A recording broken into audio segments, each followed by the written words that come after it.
Good morning everyone, dear second year. आज आपका syllabus भूगोल शिक्षण का सिलेबस लिखवाया जा रहा है। भूगोल शिक्षण का शिक्षण शास्त्र, भूगोल शिक्षण पाठ्यक्रम की भूगोल का जो पाठ्यक्रम आपको सेकंड ईयर में पढ़ना है वो पाठ्यक्रम 3 यूनिट पाठ्यक्रम है। मतलब आपकी जो यूनिट्स है वो कितनी है? 3 यूनिट है। आपका जो पेपर होगा एक्सटर्नल वो 40 नंबर का आएगा और इंटरनल 5 नंबर का आपका सेशनल और 5 नंबर का आपका टेस्ट होता है। इस तरीके से आपके 50 नंबर का सब्जेक्ट का पेपर होगा। देन कांग्रेचुलेशन, आपको सभी को सेकेंडरी क्लासेस स्टार्ट कर रखते हैं। आज आप सभी को बधाई देते हुए सबसे पहले यूनिट लिखेंगे। जो अगर हम यूनिट देखते हैं यूनिट फर्स्ट का नाम आएगा आपका भूगोल पाठ्यक्रम। भूगोल पाठ्यक्रम और पाठ्य पुस्तक। भूगोल पाठ्यक्रम और पाठ्य पुस्तक, जिसको क्या कहा जाएगा? Geography curriculum and text book.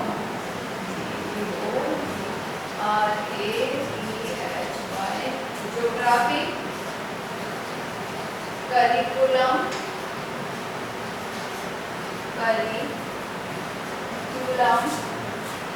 And text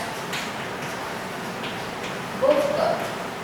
ठीक है, आपके सिलेबस में हिंदी में लिखवा रही हूँ क्योंकि एक ही लड़की जो है इंग्लिश मीडियम की है दिव्या, जो उसको मैं सिलेबस व्हाट्सएप पे सेंड कर दूंगी।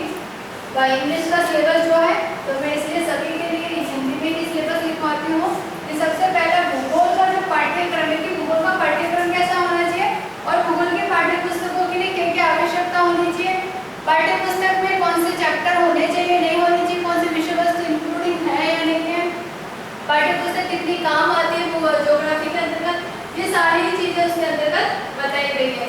तो सबसे पहला पॉइंट है भूगोल पाठ्यक्रम का अर्थ। भूगोल पाठ्यक्रम और पाठ्यक्रम का अर्थ भूगोल पाठ्यक्रम निर्माण के सिद्धांत कि पाठ्यक्रम का निर्माण के सिद्धांत क्या क्या होने चाहिए। सिद्धांत देन भूगोल के एक अच्छे पाठ्यक्रम की विशेषताएं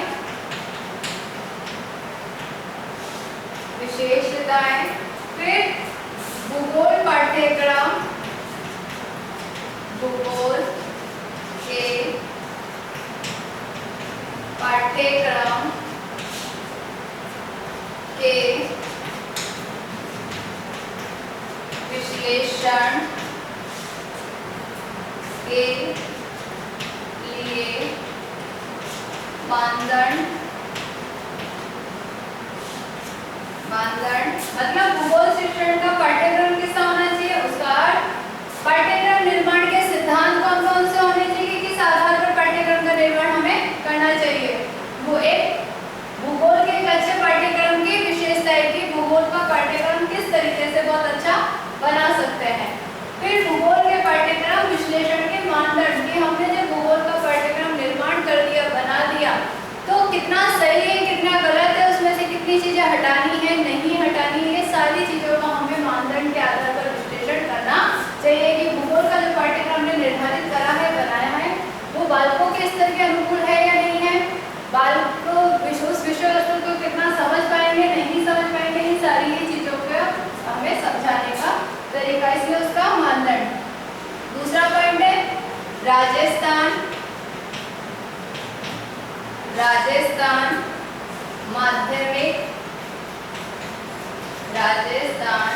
माध्यमिक और उच्च माध्यमिक और उच्च माध्यमिक स्तर भूगोल पाठ्यक्रम, भूगोल पाठ्यक्रम का आलोचनात्मक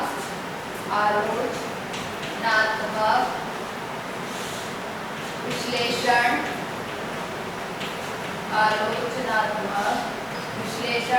अब राजस्थान माध्यमिक स्तर पर, माध्यमिक और उच्च माध्यमिक स्तर पर जो भूगोल का पाठ्यक्रम है वो किस आधार पर दे रखा है, कितना सही है, कितना उसमें चेंजेस होने चाहिए, इस तरीके से उसका आलोचनात्मक विश्लेषण, और विश्लेषण को भी कितने भागों में बांटा है, 5 भागों में बांटा है।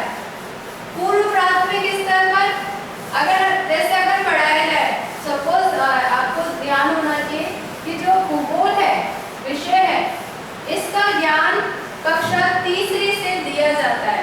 कक्षा फर्स्ट और कक्षा सेकंड में भूगोल विषय का ज्ञान नहीं दिया जाता है। सिर्फ चांद क्या है, तारे क्या होते हैं, वो भी सिर्फ उनकी आकृतियां, कि अगर गोल बना दो और सफेद कलर कर दो तो ये चंद्रमा की आकृति बन जाती है। सिर्फ इस आधार पर बच्चों को चीजें सिखाई जाती है। लेकिन सेकंड कक्षा तक भूगोल का पाठ्यक्रम विद्यालय में नहीं होता है। कक्षा थर्ड से भी जब स्टार्ट होता है तो उसे पर्यावरण अध्ययन के नाम से हम पढ़ते हैं 5वीं कक्षा तक, कि पर्यावरण क्या है, पेड़ पौधे कैसे हैं, जीव जंतु क्या हैं, पृथ्वी किस तरीके से मतलब हमारे साथ में चलती है, नहीं चलती है, पर्यावरण की जानकारी हमें दी जाती है। तो जब पर्यावरण की जानकारी हमें दी जाती है तो हम क्या करते हैं, वो भूगोल के अंतर्गत ही विषय या विषय वस्तु आ जाती है।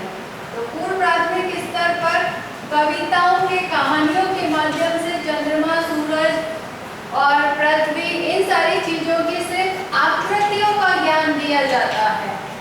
आकृतियां बनवाई जाती हैं, कलर बताए जाते हैं। इस पूर्व प्राथमिक स्तर पर, प्राथमिक स्तर पर भूगोल का पाठ्यक्रम। फिर थर्ड उच्च प्राथमिक स्तर पर, 5वीं तक आ गया।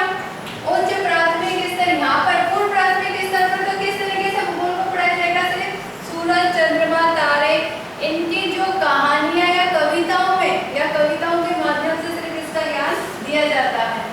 प्राथमिक स्तर पे आगे थर्ड क्लास में आगे पर्यावरण अध्ययन स्टार्ट होता है।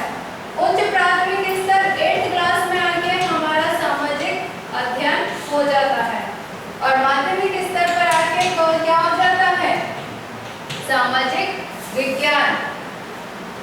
फिर आएगा फोर्थ, माध्यमिक स्तर पर भूगोल का, माध्यमिक स्तर पर भूगोल का पाठ्यक्रम।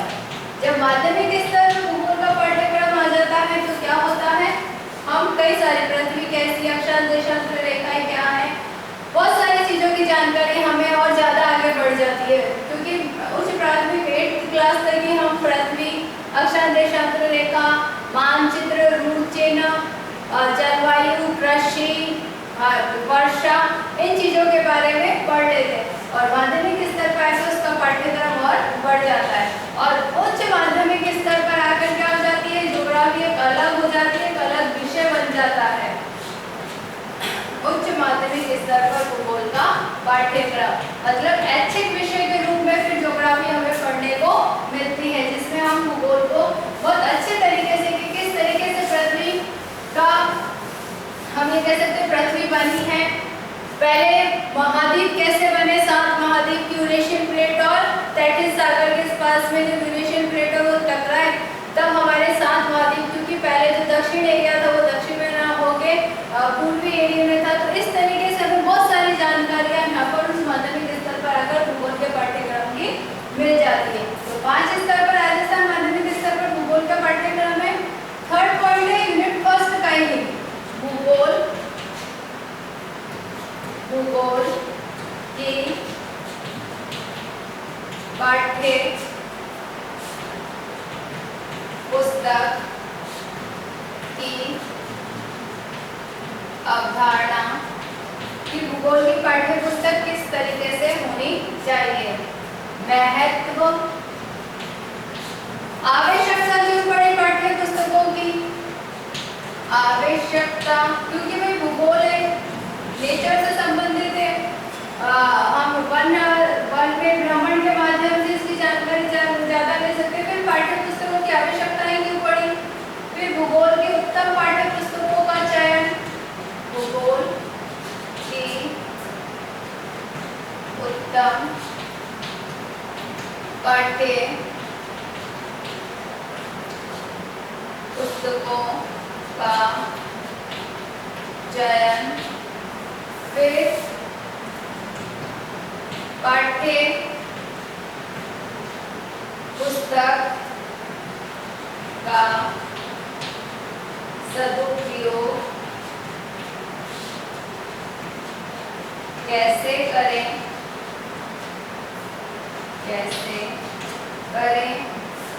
फिर सुधार,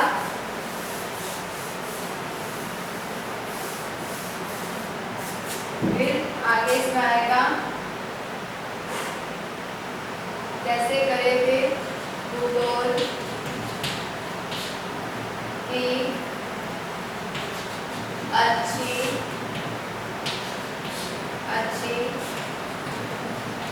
पाठ्य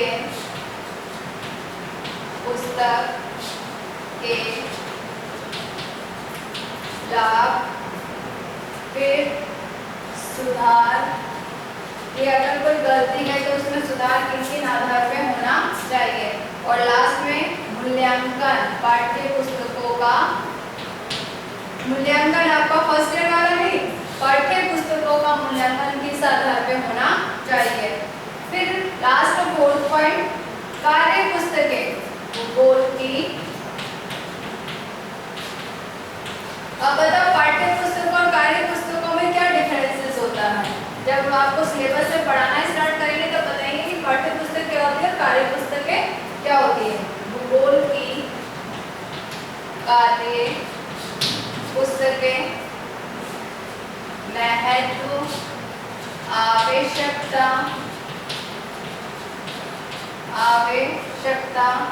और पुस्तकों का संकलन,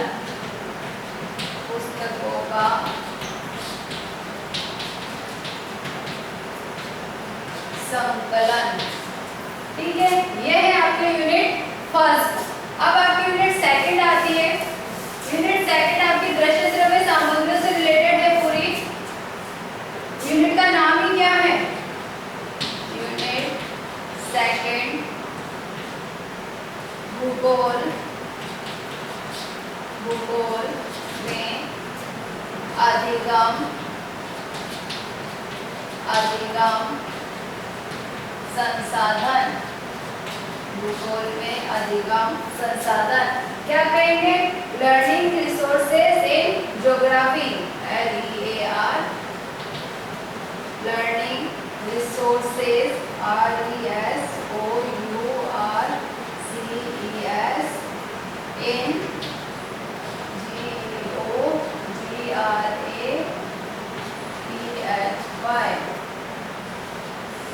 लर्निंग रिसोर्सेज ज्योग्राफी। जब अधिगम संसाधन की लिखा हुआ है यूनिट का नाम, तो सारे संसाधन होंगे कि किस तरीके से किन संसाधनों का प्रयोग कर हम भूगोल को पढ़ सकते हैं। तो फर्स्ट टॉपिक आएगा भूगोल की सूचना संप्रेषण, क्योंकि जब हम टेक्नोलॉजी पढ़ रहे हैं तो सूचना संप्रेषण सबसे पहले आएगा। भूगोल में सूचना संप्रेषण तकनीकी और श्रव्य दृश्य संसाधनों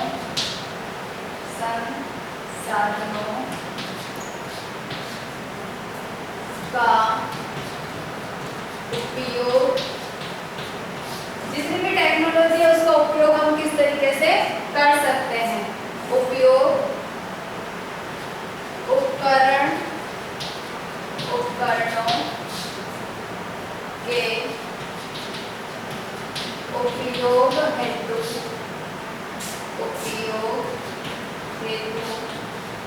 आवश्यक शर्तें, आवश्यक शर्तें, गुण, गुण, फिर गुण के बाद में आएगा भूगोल शिक्षण, सेकंड भूगोल शिक्षण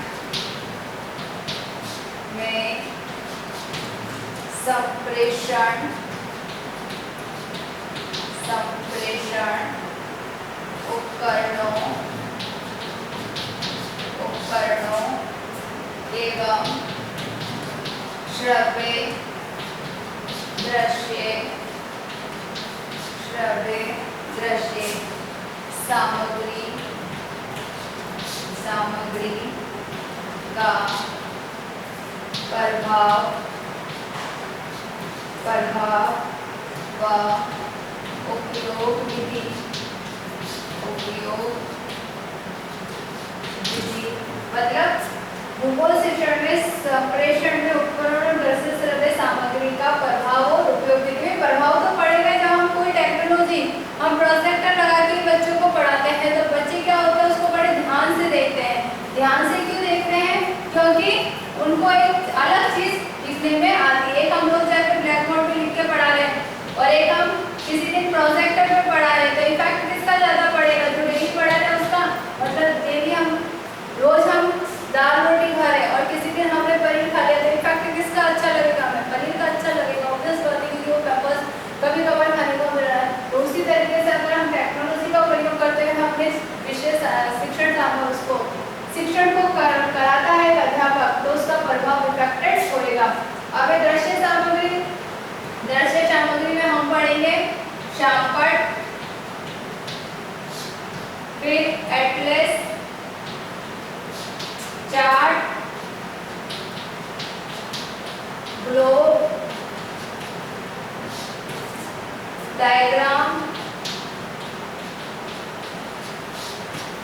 फिर हम लेंगे चित्र, रेखा चित्र, चित्र रेखा चित्र, नमूना, मॉडल, मॉडल, फिर भित्ति चित्र, भित्ति चित्र, फिर बुलेटिन बोर्ड, बुलेटिन बोर्ड, फिर हम पढ़ेंगे दृश्य सामग्री में पैनल बोर्ड। देखो जो अगर नहीं लिख पाता है, वैसे तो मैंने लिख कर बहुत टाइम दे रहे हैं आपको कि आप लिख सकते हैं। अगर फिर भी कोई सिलेबस नहीं लिख पाता है तो आप कांटेक्ट कर लें कि हमें सिलेबस नहीं पता है, तो उसकी पिक सेंड कर दी जाएगी। प्लेनर बोर्ड, ग्राफ्स, ये तो क्या है सारे दृश्य सामग्री। श्रव्य सामग्री जो हम पढ़ेंगे, श्रव्य सामग्री टेप रिकॉर्डर, टेप रिकॉर्डर, फिर रेडियो। दो ही आई है दृश्य सामग्री में। रेडियो पे पहले समाचार आते थे, अभी भी आते हैं, सुनने वाले सुनते ही, लेकिन अब तो क्या आ गया, टीवी आ गया, टीवी से बड़ा एलईडी आ गया, तो ये सब क्या करते हैं, सुनते भी और देखते भी हैं। फिर दृश्य श्रव्य सामग्री, सबसे पहले ही टेलीविजन, क्या रहेगा, टेलीविजन, फिर कंप्यूटर, फिर चलचित्र, उसके बाद में वीडियो, वीडियो, प्रोजेक्टर्स, ये सारे क्या आएंगे दृश्य श्रव्य सामग्री। और लास्ट एक टॉपिक और बचता है आपका मानचित्र और रूट चीज मिनट सेकंड में। मिनट सेकंड में मानचित्रों का उपयोग, मानचित्र मैंने आपको फर्स्ट ईयर में भी पढ़ा है। मानचित्रों का उपयोग व व्याख्या। फिर आएगा प्रयोगशाला उपकरण,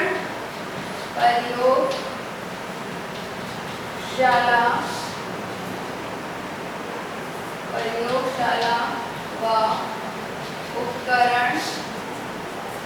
आवश्यकता प्रयोगशाला की, क्योंकि पहले क्या कहा जाता था कि भूगोल को पढ़ने के लिए प्रयोगशाला की आवश्यकता नहीं है, लेकिन जब एक इंटरनेशनल कॉन्फ्रेंस हुई थी उसमें भूगोल प्रयोगशाला की आवश्यकता क्यों पड़ती है और किस तरीके से उसका प्रयोग किया जाता है, उन सारी चीजों को बताया गया था। प्रायोगिक भूगोल के लिए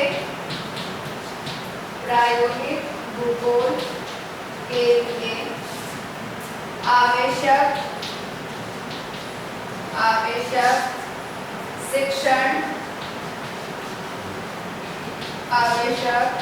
शिक्षण सामग्री, प्रयोगात्मक कार्य,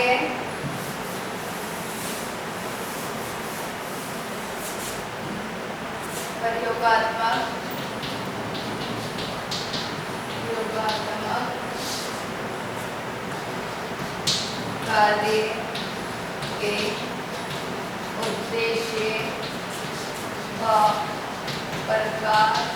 और लास्ट पॉइंट है आपका रूट चिन्ह। ये आपके हैं यूनिट सेकंड में, इसमें है यूनिट सेकंड में। अब ये आपके यूनिट थर्ड का नाम है आपके भूगोल शिक्षक का व्यावसायिक विकास। कि भूगोल शिक्षक का व्यावसायिक विकास किस आधार पर किया जा सकता है। Professional development of geography teacher, क्या लिखेंगे हम,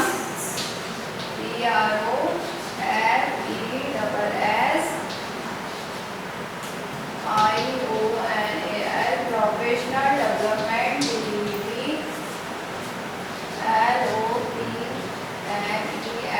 डेवलपमेंट ऑफ ज्योग्राफी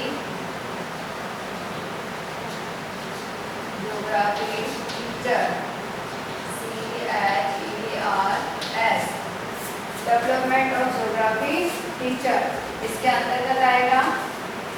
मतलब भूगोल शिक्षक का व्यवसायिक विकास हम किस तरीके से कर सकते हैं कि किस तरीके से हम उसके व्यवसाय में भूगोल विषय काम में आ सकता है। अगर कोई अध्यापक या कोई व्यक्ति भूगोल पढ़ना चाहता है तो अपना करियर या किस तरीके से उसका विकास कर सकता है। तो सबसे पहला अगर हम लिखेंगे इसका पॉइंट आएगा भूगोल शिक्षक मतलब भूगोल शिक्षक कैसा होना चाहिए, उसके गुण क्या होने चाहिए, विशिष्ट गुण कौन से होने चाहिए और सामान्य गुण कौन से होने चाहिए। ये सारी ही चीजों की हमें पढ़ाएंगे इसमें। भूगोल शिक्षक में व्यावसायिक क्षमताओं का विकास। फर्स्ट पॉइंट बहुत सारी, इसमें विकास में मतलब अर्थ आ जाएगा, परिभाषा आएगी, गुण आएंगे, आवश्यकता आएगी, कई सारी चीजें आ जाएंगी। फिर सेकंड पॉइंट आएगा भूगोल शिक्षक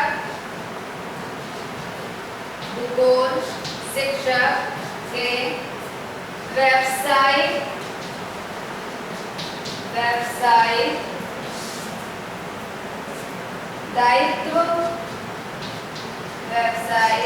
दायित्व व आचार संहिता।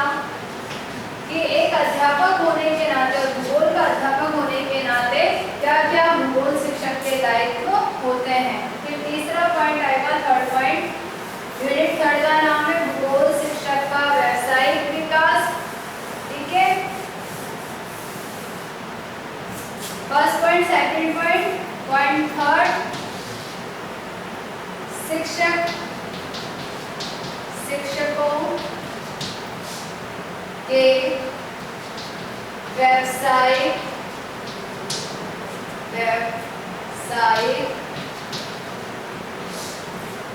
विकास के अभिकरण कि हम क्या क्या कर सकते हैं व्यावसायिक विकास के लिए एक अध्यापक के। फिर फोर्थ पॉइंट आएगा, लास्ट पॉइंट जो फोर्थ पॉइंट है, सॉरी सेकंड लास्ट पॉइंट है, फोर्थ पॉइंट है आपका सेवारत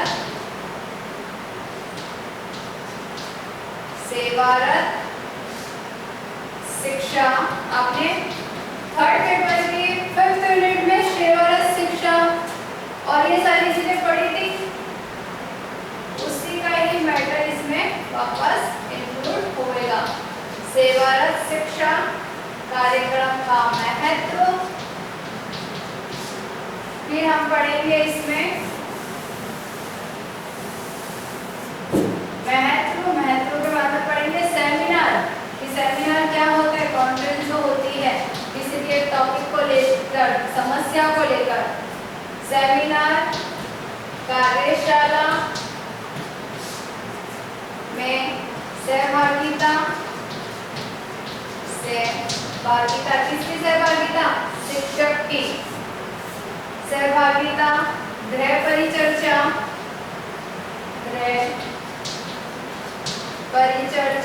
घर पे परिचर्चा नहीं कहेंगे इसको, गृह परिचर्चा है समूह में बैठकर हम किसी टॉपिक के ऊपर बात करने की। गृह परिचर्चा व्यवसायिक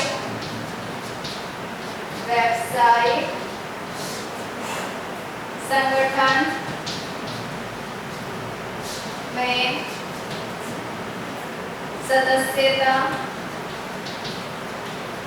व्यावसायिक संगठन में सदस्यता कि जो व्यावसायिक संगठन बनते हैं, व्यावसायिक संगठन जिसमें आएंगे शिक्षक अभिभावक संघ, शिक्षक संघ, शिक्षक अभिभावक संघ के दायित्व कि अभिभावकों का भी क्या दायित्व होना चाहिए और शिक्षक का दायित्व क्या होना चाहिए, किस तरीके से उसको पाठ्यक्रम को या हम विद्यालय के लिए दोनों मिलकर कार्य कर सकते हैं। विद्यालय की ज़्यादा से ज़्यादा छात्र के हित में कितना अधिक वो कार्य कर सकते हैं। फिर आएगा गृह परिचर्चा में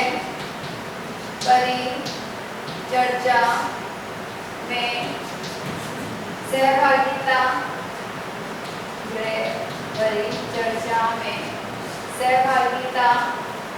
और लास्ट पॉइंट आपका आएगा 5th पॉइंट यूनिट 3 का व्यावसायिक